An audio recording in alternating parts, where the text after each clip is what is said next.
हर हर महादेव मित्रों, आपका हमारे चैनल पर स्वागत है। आइए आज हम जानते हैं भगवान शिव के जन्म की कथा। आप इस कथा को कृपया पूरा ध्यान लगाकर सुने।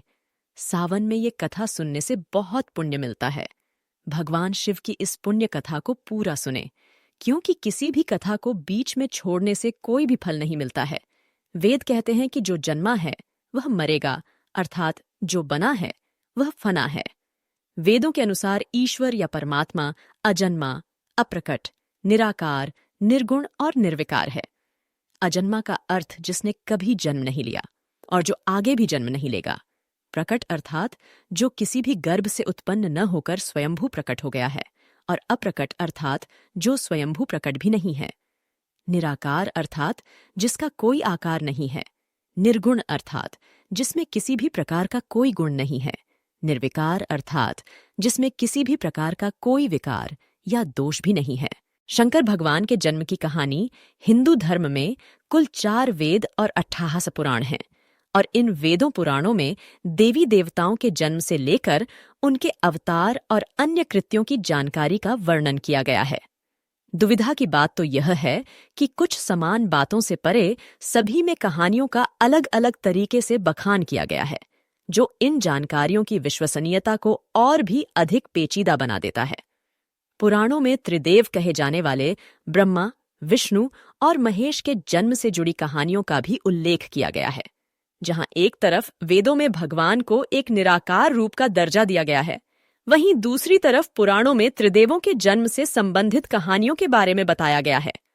आज हम बात करेंगे देवों के देव महादेव यानी शंकर भगवान की कहानी के बारे में। भोलेनाथ के जन्म से जुड़ी कई सारी कहानियां हमें पुराणों में पढ़ने को मिलती है। इन्हीं कहानियों में से हम जानेंगे कि आखिर शिवजी का जन्म कब हुआ और उनके जन्म के पीछे की वजह क्या थी। भगवान शिव का जन्म कैसे हुआ? विष्णु पुराण की कथाएं कहती हैं कि भगवान शिव का जन्म भगवान विष्णु के माथे से उत्पन्न हुए तेज से हुआ है। माथे के तेज से ही जन्मे होने के कारण भगवान शंकर सदैव योग मुद्रा में रहते हैं। इतना ही नहीं, विष्णु पुराण में वर्णित भगवान शिव के जन्म की कहानी उनके बालपन का एकमात्र वर्णन है, क्योंकि और कहीं भी उनके जन्म से जुड़े साक्ष्य नहीं पाए जाते हैं। विष्णु पुराण में वर्णित भगवान शिव के जन्म की कहानी कुछ इस प्रकार है कि ब्रह्मा को एक बच्चे की जरूरत थी। अपनी इस इच्छा को पूरा करने के लिए उन्होंने कठोर तपस्या की। उनकी तपस्या के फल के तौर पर एक रोता हुआ बालक उनकी गोद में आ गया। जब ब्रह्मा जी ने इस रोते हुए बालक को देखा तो यह सवाल किया कि तुम रो क्यों रहे हो। इस पर वह बालक बोला कि उसका नाम ब्रह्मा नहीं है, इसलिए वह रो रहा है। उस नन्हे मासूम बालक की बात को सुन ब्रह्मा ने उसे नाम दिया रुद्र। इस नाम का अर्थ था रोने वाला। परंतु बालक रूप में बैठे भगवान शिव तब भी चुप न हुए। इस तरह बालक शिव को चुप कराने के लिए ब्रह्मा जी ने 8 नाम दिए थे। वे 8 नाम हैं: रुद्र, भाव, उग्र, भीम, शर्व, पशुपति, महादेव और ईशान। यही वजह है कि भगवान शिव इन सभी नामों से भी जाने जाते हैं। शिव जी के जन्म के पीछे की इस पूरी कहानी की बात करें तो कथा कुछ इस प्रकार है।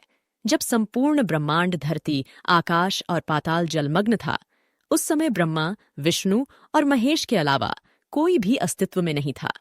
उस दौरान केवल भगवान विष्णु ही थे, जो जल में शेष नाग पर विश्राम करते हुए नजर आ रहे थे। तभी ब्रह्मा जी भगवान शिव की नाभि से प्रकट हुए, और फिर भगवान शिव की उत्पत्ति माथे के तेज से हुई। ब्रह्मा जी से शिव जी को देखा तो पहचानने से साफ इनकार कर दिया। ब्रह्मा के इनकार से भगवान विष्णु को यह भय सताने लगा कि कहीं शिव जी रूठ न जाएं, जिस कारण उन्होंने ब्रह्मा जी को दिव्य दृष्टि प्रदान की, जिससे उन्हें शिव जी के बारे में स्मरण हो आया। सब कुछ स्मरण होते ही ब्रह्मा जी को अपनी गलती का आभास हुआ और उन्होंने शिव जी से माफी मांगी। साथ ही ब्रह्मा जी ने शिव जी से अपने पुत्र के रूप में जन्म लेने का आशीर्वाद भी मांगा। भगवान शिव ने ब्रह्मा जी को माफ करते हुए उन्हें आशीर्वाद प्रदान किया।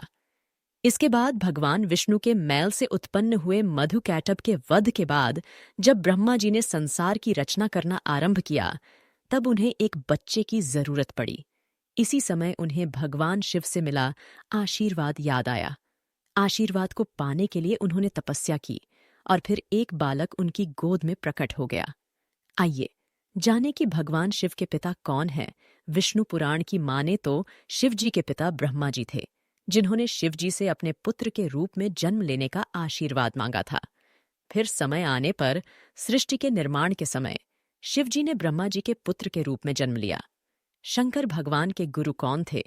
भगवान शिव स्वयं इस संसार के गुरु माने जाते हैं, जिन्होंने इस संसार में गुरु शिष्य की परंपरा का शुभारंभ किया था। हिंदू धार्मिक ग्रंथ कहते हैं कि ब्रह्मा जी और शिव जी इस संसार के सबसे पहले गुरु हैं। जहां ब्रह्मदेव ने अपने मानस पुत्रों को शिक्षा प्रदान की थी, वहीं भगवान शिव ने अपने 7 शिष्यों को शिक्षा प्रदान की थी। इन्हीं 7 शिष्यों को सप्तर्षियों का दर्जा दिया गया।